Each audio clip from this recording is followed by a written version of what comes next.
Je vous le disais, on va parler du mois sans tabac. On est le 2 novembre, premier jour du mois. On a un mois pour vous, fumeurs, pour arrêter de fumer. On a sur le plateau ce matin Hassani Youssouf de Santé publique France. Bonjour monsieur. Bonjour. Et on a également le docteur Ali Mohamed Youssouf, qui est médecin généraliste, tabacologue au CHM. Bonjour docteur. Bonjour madame. Merci à tous les deux d'être sur le plateau ce matin.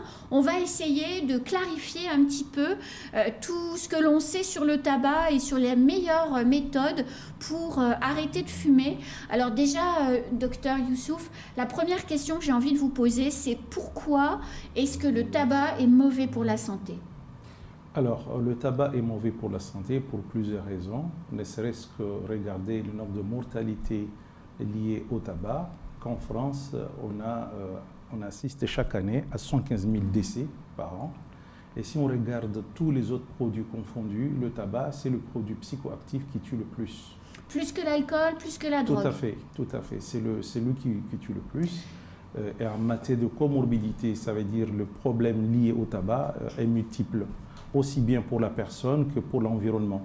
On voit très bien les feux de brousse, on voit très bien les arbres qui sont coupés pour pouvoir produire le tabac, ainsi de suite. Et sur le plan de la santé, nous savons par exemple que sur 100 personnes décédées avant 50 ans, le premier facteur de risque cardiovasculaire, c'est quand même le tabac. On meurt forcément d'un cancer des poumons, d'un cancer de la langue ou de la gorge quand vous dites 115 000 décès par an, ou bien ça peut être aussi des maladies qui sont favorisées par la consommation de tabac? Alors dedans, dans les 115 000 décès par an enregistrés en France, il y a certes donc les maladies cardiovasculaires que vous venez d'évoquer, les problèmes d'infarctus du myocarde, les AVC, mais également on assiste donc les cancers. On sait aujourd'hui que 9 cancers sur 10 au niveau pulmonaire est lié au tabac. Mais également d'autres maladies. Nous savons que le tabac baisse les défenses immunitaires, donc donne la possibilité des infections, d'où le problème par exemple des bronchites chroniques. Mais également, nous savons que le tabac est un facteur de risque pour le diabète, ce qui n'est pas très connu du grand public. Au même titre que l'obésité, qui est un facteur de risque pour le diabète, le tabac en fait partie des facteurs de risque pour le diabète. Hassani Youssouf, où en est-on à Mayotte de la consommation du tabac? Oui, donc pour déterminer les niveaux de consommation du tabac, nous avons mené une étude qui s'appelle étude Unonoa Maoré. C'est une étude qui a été réalisée en 2019, donc qui nous a permis de déterminer un certain nombre d'indicateurs de santé, dont les substances psychoactives, donc y compris le tabac. Et nous avons les résultats. Donc on a remarqué que ici à Mayotte, les niveaux de consommation sont faibles par rapport à la métropole, puisque le nombre de personnes qui fument quotidiennement est de 11%. Donc là, on parle des personnes de 18 à 69 ans. Par contre, ces niveaux diffèrent selon le sexe, puisqu'on a remarqué que ce sont les hommes qui fument le plus. Chez les hommes de 18 à 69 ans, nous avons 21% qui fument quotidiennement. Cela représente un homme sur 5. Par contre, c'est beaucoup. Voilà, c'est beaucoup. Et ça augmente? En fait, cette étude-là, c'est un premier état des lieux. Donc nous allons réaliser un certain nombre d'études pour suivre l'évolution, mais ce qu'il faut savoir, c'est beaucoup, parce que quand on se compare par exemple par rapport aux autres DROM, donc on est sur les mêmes niveaux que la Guyane, les Antilles, bon, un peu moins que la Réunion, mais là, si on compare ce chiffre par rapport à la métropole, par exemple, donc on sait qu'en France métropolitaine, nous avons 27,5% des hommes qui fument quotidiennement, donc on a 21%, donc c'est beaucoup. Donc ça montre que le tabac, c'est un déterminant de santé à Mayotte. Dans votre étude, c'est toute population qui habite Mayotte confondue. Donc ça veut dire que l'on compte également les gens qui sont là pour 2 ou 3 ans et qui arrivent avec leurs mauvaises habitudes. Exactement. En fait, cette étude, les conditions d'inclusion de cette étude, il faut résider à Mayotte. Donc du coup, on prend toutes les personnes présentes sur le territoire. À Mayotte. Donc, mais c'est une étude qui représente Mayotte. Hassani Youssouf, on le sait, en métropole, les jeunes gens sont confrontés à la première cigarette à l'école, dans les études. Beaucoup quittent Mayotte, de nos jeunes, quittent le bac en poche pour aller poursuivre des formations en métropole. C'est à cette occasion-là qu'ils acquièrent le mauvais geste? Pas forcément, parce que même ici, on peut acquérir ce mauvais geste. Ce que nous avons remarqué par rapport aux jeunes gens, notamment les mineurs, c'est vrai qu'on a des niveaux faibles par rapport à la métropole, puisque parmi les mineurs de 15 à 17 ans, nous avons 4% qui fument quotidiennement, donc c'est peu comparé aux 18% des lycéens métropolitains. Par contre, ce que nous avons remarqué, d'abord, ça concerne plus les garçons, puisque les garçons, nous avons 7% qui fument quotidiennement. Mais ce qu'on peut dire aussi par rapport à cette étude, c'est qu'il peut y avoir aussi un biais, puisqu'on sait que les produits ici sont chers. On sait qu'il y a très peu de mineurs qui fument, mais est-ce qu'ils ne fument pas parce qu'ils ne veulent pas ou parce qu'ils n'ont pas accès à ce produit? Donc on sait que les produits sont chers. Donc du coup, c'est pas très accessible à tout le monde, bien que le fait est de pouvoir acheter une seule cigarette en détail, comme ça peut rendre ce produit beaucoup plus accessible, parce que là, on n'est pas obligé d'acheter un paquet, mais on peut acheter juste une seule cigarette. Alors, docteur, on a dit le tabac, c'est d'abord une question de garçons à Mayotte, mais néanmoins, il y a des jeunes filles qui fument. Quand on fume, quand on est une femme ou une jeune femme, on fume, on prend la pilule, on consomme un peu d'alcool, on accentue les risques sur la santé. Tout à fait, c'est ce qui se passe, puisqu'on sait que entre la pilule, par exemple, et le tabac, il faut savoir choisir. Et comme le tabac n'apporte rien de positif sur la santé humaine, évidemment, donc l'idéal, ça serait prendre la pilule et abandonner le tabac.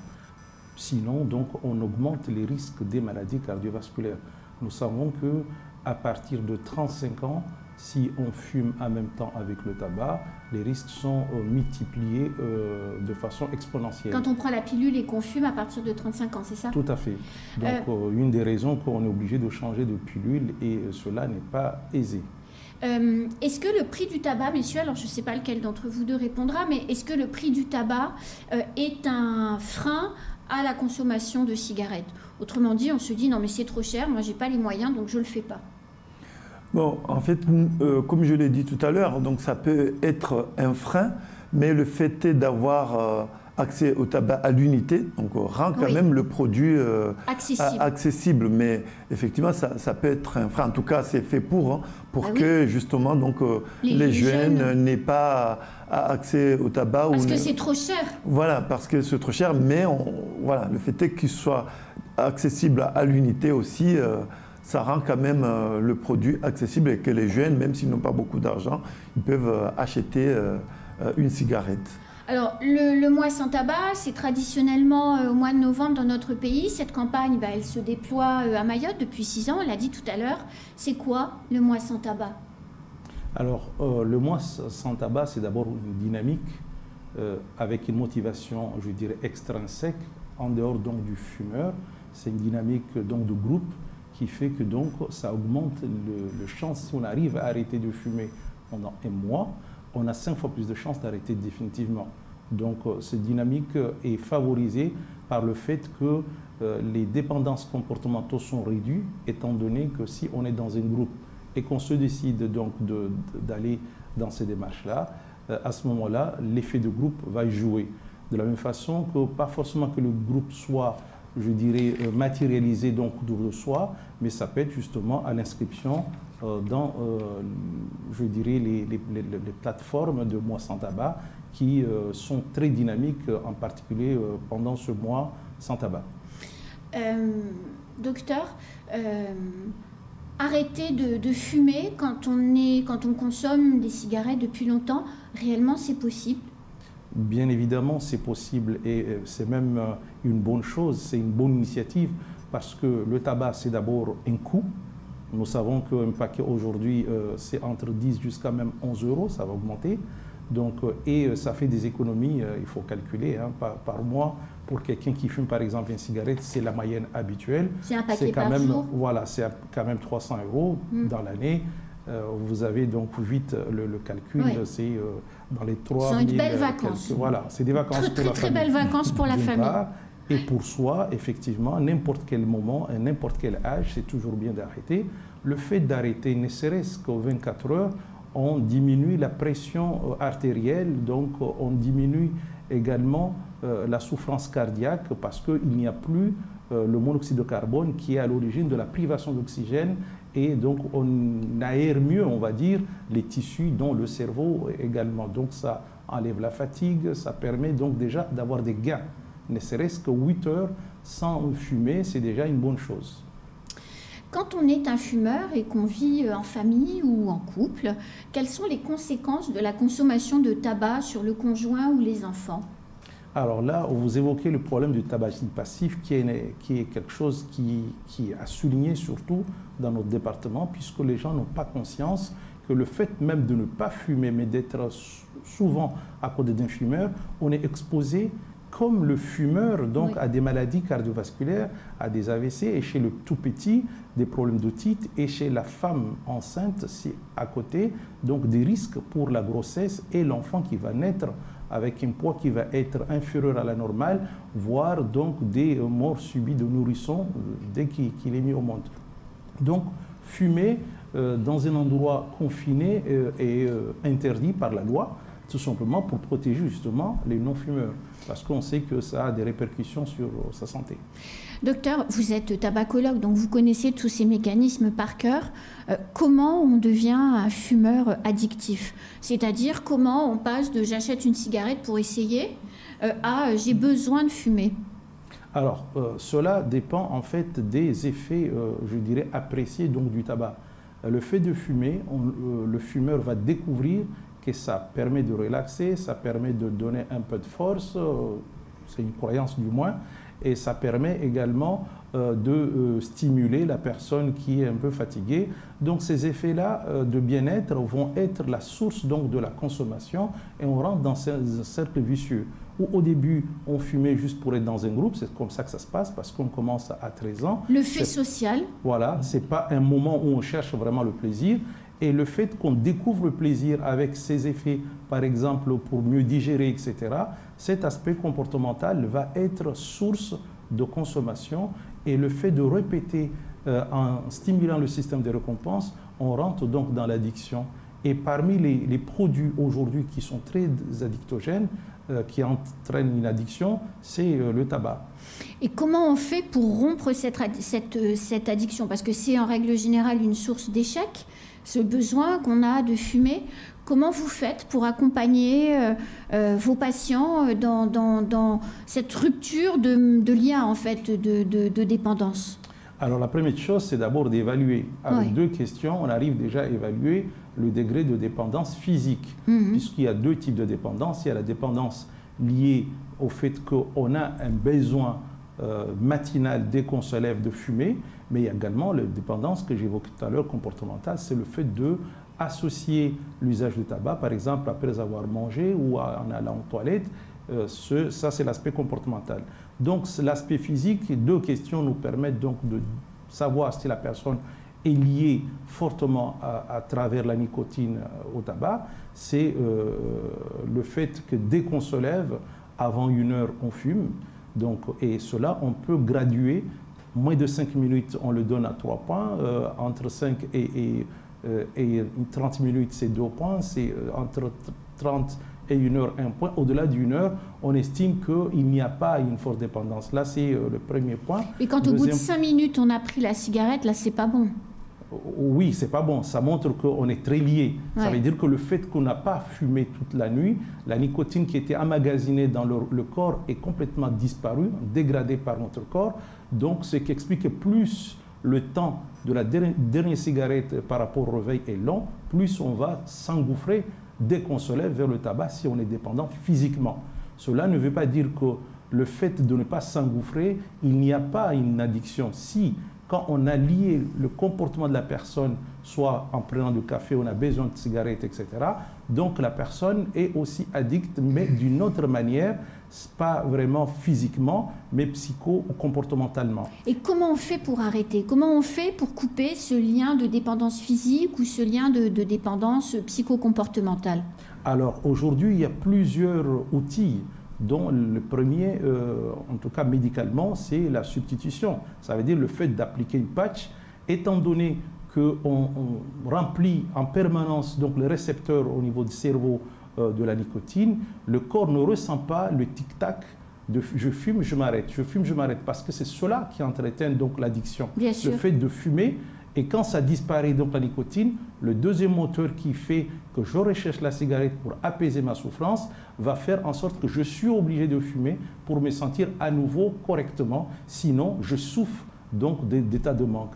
Donc ce que nous faisons, c'est justement, et ce qui retient le fumeur à ne pas arrêter de fumer, c'est justement la peur de la souffrance qui se manifeste après. L'irritabilité, l'énervement, l'agitation, mais également en étant un peu, je dirais, déprimé. Et tout cela pousse le fumeur à avoir peur d'arrêter.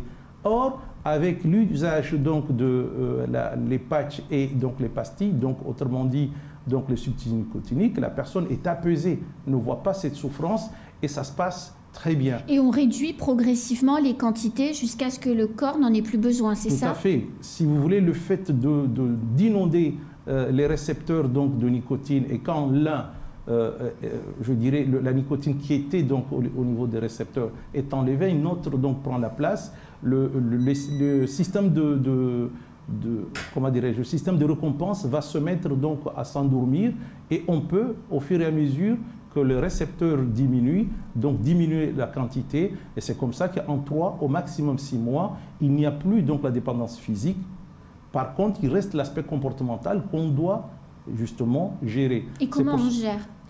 Donc, c'est déjà remplacer donc l'acte par un autre acte, ça veut dire le comportement. Je prends l'exemple de quelqu'un qui a besoin, après avoir mangé, de prendre la cigarette. Ça peut être remplacer la cigarette avec un fruit, mais également ça peut être avec un autre apport nicotinique. C'est le cas par exemple des pastilles ou des gommes ou des inhalateurs, puisque finalement ce qu'il a besoin, ce n'est pas le tabac, mais c'est la nicotine contenue dans le tabac. Et ça marche. Croyez-moi, des gens qui fument jusqu'à 3 paquets, 4 paquets, on arrive à les arrêter sans la moindre souffrance. Mais il faut une volonté de faire. Alors, il faut une motivation, je dirais. La volonté, c'est une force, alors que la motivation, des raisons qui poussent la personne à aller dans ce sens-là. Et c'est quoi les raisons? Je prends l'exemple, pour quelqu'un qui est justement enceinte, c'est le fait de protéger son enfant, oui, est un élément motivationnel important. Bien Ça sûr. peut être aussi l'haleine. La personne qui n'a pas besoin donc de déranger autour de soi, ou bien ça peut être le fait d'avoir un enfant à la maison. Donc les motifs sont multiples et variés, et chacun est un cas particulier, et justement on s'appuie sur ces éléments motivationnels pour pouvoir aider la personne à les transformer à une motivation optimale pour pouvoir l'aider justement à arrêter. Hassani Youssouf, avec ce qu'on vient d'entendre là, certains qui nous regardent, qui nous écoutent, pourraient se dire bon, allez, je le tente, j'essaye cette fois-ci. Comment on fait? Comment on trouve les outils? Ou avec qui on prend contact? Cette campagne, comment on se l'approprie? Bon, en fait, là, pendant ce mois sans tabac, il y a effectivement plusieurs campagnes qui sont lancées pour inciter les gens à arrêter de fumer. Donc, notamment, par exemple, il y a un site internet dédié. Oui. Et à partir de ce site, donc, on va pouvoir trouver tous les outils nécessaires pour arrêter de fumer. Moi, ce que je peux dire, c'est que les gens, en fait, peuvent y arriver parce que, par exemple, dans notre étude qu'on a faite, on a remarqué que 40% de la population mahoraise, en tout cas de ceux qui fument, avaient tenté d'arrêter de fumer contre 30% par exemple en métropole. Donc au cours des 12 derniers mois. Ça montre qu'il y a quand même cette volonté d'arrêter de fumer. Et donc voilà, donc il faut aller sur le site. Se connecte, c'est lequel? J'ai pas le site en tête. C'est le Tabac Info Service. Voilà, Tabac Info Service. Sur le site voilà. Tabac Info Service, voilà. Alors, on tape sur Google. Voilà. Oui, il y a plusieurs en fait outils. Vous avez donc le site, vous avez également des numéros de téléphone où vous allez avoir au bout un tabacologue qui va vous prendre en charge gratuitement. Et tout ça, ça se passe gratuitement. Donc Tabac Info Service, c'est le site, le numéro de téléphone? Alors, 38, je ne le connais pas par cœur, mais en gros, en fait, si vous tapez tabac infoservice ou numéro de téléphone tabac infoservice, vous avez tous ces éléments-là qui vont être donnés. Voilà. Merci beaucoup, messieurs. J'espère que nombreuses sont celles et ceux qui nous ont écoutés ce matin et qui vont se connecter pour entamer les démarches. Et avec ce numéro de téléphone, et c'est éminemment vrai pour l'avoir vécu avec des proches, vous êtes extrêmement bien pris en charge et accompagnés avec des gens qui vous suivent sur la durée pour vous accompagner réellement à arrêter. Enfin, on n'est pas tout seul face à son paquet de cigarettes et sa souffrance. C'est aussi tout l'accompagnement qui se met autour de la personne qui décide d'arrêter, qui est une véritable force pour réussir. Merci beaucoup, messieurs. Alors, je voulais juste dire aussi que notre unité d'addictologie, c'est aussi son travail. Quand on a besoin, nous sommes disposés. D'autant plus qu'aujourd'hui, ces substituts sont remboursés comme tous les autres médicaments. Comment on fait, docteur? On va au CHM, on vous appelle? Comment on fait pour prendre rendez-vous avec vous, par exemple? Vous pouvez aller directement au CHM ou en appelant donc, le standard du CHM. Donc, et vous demandez service d'addictologie et tout de suite, vous avez une infirmière qui vous prend en charge. Et le lendemain, vous voyez le médecin et qui vous prescrit donc vos substituts qui coûtent. Et vous êtes pris en charge ici localement. C'est important de le souligner. On est pris en charge, on n'est pas tout seul face à sa dépendance et face à son envie d'arrêter. Merci beaucoup, messieurs. Merci. C'est la fin de ce temps de parole. Tout de suite, la suite de nos programmes.